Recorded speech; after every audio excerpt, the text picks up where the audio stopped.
Imagine descobrir que, em Brasília, uma reunião colocou no mesmo ambiente o comando do Supremo Tribunal Federal, a Polícia Federal e a cúpula da Interpol. Agora imagine que o assunto não era uma simples reunião protocolar. Estamos falando de inteligência, combate ao crime organizado, rastreamento de patrimônio e integração entre instituições que possuem enorme capacidade de investigação. E é justamente aí que surge a pergunta que está causando preocupação. Até onde pode chegar essa integração? Porque, quando o STF, Polícia Federal e Interpol passam a estreitar relações, o tamanho da estrutura envolvida chama atenção. E hoje você vai entender o que foi revelado sobre esse encontro, quem participou, qual era o objetivo da reunião e, principalmente, porque essa aproximação está levantando um alerta sobre concentração de poder. E fique até o final, porque existe um ponto dessa reunião que muda completamente o peso dessa história. Uma reunião realizada em Brasília colocou lado a lado autoridades do Supremo Tribunal Federal, da Polícia Federal e da Interpol. Segundo as informações apresentadas na transcrição, participaram do encontro o presidente do STF e do Conselho Nacional de Justiça, o secretário-geral da Interpol e integrantes da direção da Polícia Federal. O encontro foi articulado pela própria Polícia Federal e apresentado como um avanço no combate ao crime organizado em escala internacional. Até aqui, parece algo positivo. Afinal, combater organizações criminosas, rastrear patrimônio ilícito e melhorar a cooperação internacional são objetivos que, em princípio, interessam a qualquer país. Mas existe um detalhe. Quanto maior a integração entre essas estruturas, maior também é o poder concentrado em torno delas. E é justamente nesse ponto que começa a controvérsia. Pense na capacidade de cada uma dessas instituições. O Supremo Tribunal Federal ocupa uma posição central dentro do sistema de justiça brasileiro. A Polícia Federal possui estrutura investigativa, acesso a informações e atuação contra organizações criminosas. E a Interpol permite cooperação policial internacional entre diferentes países. Agora coloque essas três estruturas em uma mesma discussão. O resultado é uma capacidade gigantesca de troca de informações, inteligência e rastreamento. E a própria transcrição chama atenção para esse ponto. A agenda apresentada para a reunião envolvia o combate às facções criminosas e ao patrimônio ilícito. Só que, ao mesmo tempo, surgiu uma preocupação. Quais serão os limites dessa integração? Porque inteligência é poder. Dados são poder. E capacidade de rastrear patrimônio também é poder. Por isso, segundo a análise apresentada no vídeo, essa integração precisa estar submetida a regras transparentes.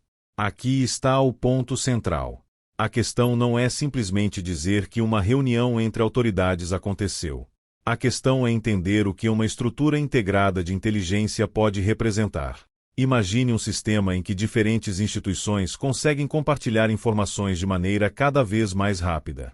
Informações sobre pessoas. Informações sobre patrimônio. Informações sobre investigações. Informações relacionadas ao crime organizado. E informações que podem atravessar fronteiras. Isso pode ser extremamente eficiente contra criminosos. Mas também exige limites claros. Porque, quando se fala em uma estrutura poderosa de inteligência, existe sempre uma pergunta fundamental. Quem fiscaliza, quem controla essa estrutura? É exatamente essa preocupação que aparece na discussão sobre o encontro. A transcrição apresenta uma crítica direta à possibilidade de concentração de poder. A preocupação levantada é que uma integração permanente de inteligência entre instituições tão poderosas precisa ter regras claras para impedir desvios de finalidade. E aqui está uma distinção importante. A própria discussão apresentada no vídeo reconhece que não havia, naquele momento, uma prova de que a reunião tivesse sido organizada para perseguir adversários políticos. Mas isso não elimina a preocupação. Porque a pergunta é justamente sobre os mecanismos de controle. O que impede uma estrutura criada para combater o crime de ser utilizada para outros objetivos? Essa é a questão. E é por isso que a reunião ganhou tanta repercussão. Não necessariamente pelo que já foi comprovadamente feito, mas pelo tamanho da estrutura que pode surgir dessa aproximação. E existe outro elemento que torna tudo ainda mais relevante: a presença da Interpol. A organização representa uma rede internacional de cooperação policial. Ou seja, estamos falando de uma estrutura que ultrapassa as fronteiras brasileiras. Quando uma autoridade brasileira se reúne com representantes da Interpol para discutir integração de inteligência, o alcance potencial dessa cooperação aumenta. Não estamos mais falando apenas de uma investigação dentro do Brasil. Estamos falando de informações que podem circular internacionalmente. E é justamente por isso que o encontro chama atenção. Porque, se a integração aumenta, também aumenta a necessidade de transparência. Essa é a pergunta que fica.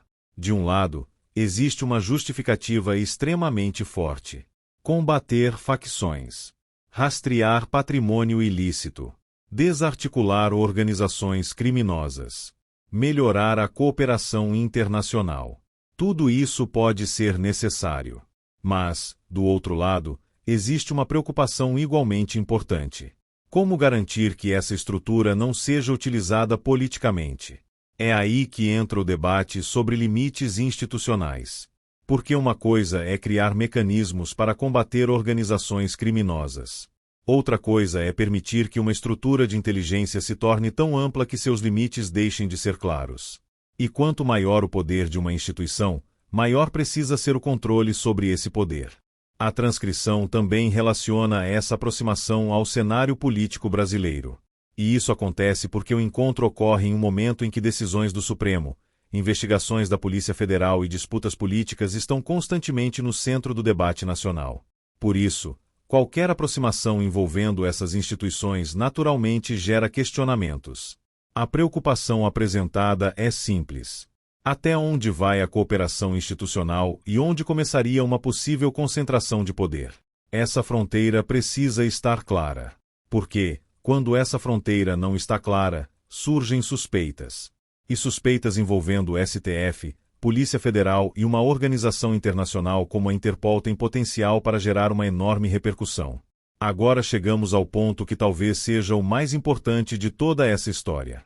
A reunião, por si só, não prova que houve perseguição política. O que ela revela é uma aproximação entre estruturas extremamente poderosas. E essa aproximação pode ampliar a capacidade de atuação dessas instituições. É justamente por isso que a discussão não deveria terminar simplesmente com "foi apenas uma reunião". Não.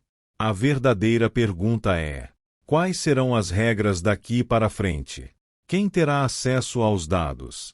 Como essas informações serão utilizadas? Quem vai fiscalizar? Quais serão os limites? E, principalmente, quem será responsabilizado se houver abuso? Essas são as perguntas que precisam ser respondidas. O encontro entre STF, Polícia Federal e Interpol pode representar uma nova fase na cooperação contra o crime organizado. Uma fase em que inteligência, investigação financeira e cooperação internacional estarão cada vez mais conectadas. Isso pode ser uma arma extremamente poderosa contra organizações criminosas. Mas justamente por ser poderosa, precisa de controle. Porque uma ferramenta criada para combater o crime pode ser extremamente eficiente. E quanto mais eficiente ela se torna, maior precisa ser a responsabilidade de quem a utiliza. É esse o debate que a reunião colocou sobre a mesa. No fim das contas, a notícia não é apenas sobre uma reunião em Brasília. É sobre poder. Poder de investigação. Poder de inteligência. Poder de rastreamento, poder de cooperação internacional e poder institucional. STF, Polícia Federal e Interpol juntos representam uma capacidade de atuação que merece atenção. A questão agora é saber quais serão os limites dessa aproximação e quais mecanismos existirão para garantir transparência e controle. Porque combater o crime organizado é uma coisa, concentrar poder sem limites claros é outra. E é justamente essa diferença que transforma essa reunião em uma notícia que merece ser acompanhada de perto. Agora eu quero saber a sua opinião. Você considera positiva essa aproximação entre STF, Polícia Federal e Interpol no combate ao crime organizado, ou acredita que uma integração desse tamanho deveria ter limites e mecanismos de fiscalização ainda mais rígidos? Comente aqui embaixo. E se você acha que essa discussão precisa chegar a mais pessoas, compartilhe este vídeo. porque essa reunião pode ter sido apenas o começo de uma mudança muito maior na forma como inteligência e investigação funcionam no Brasil.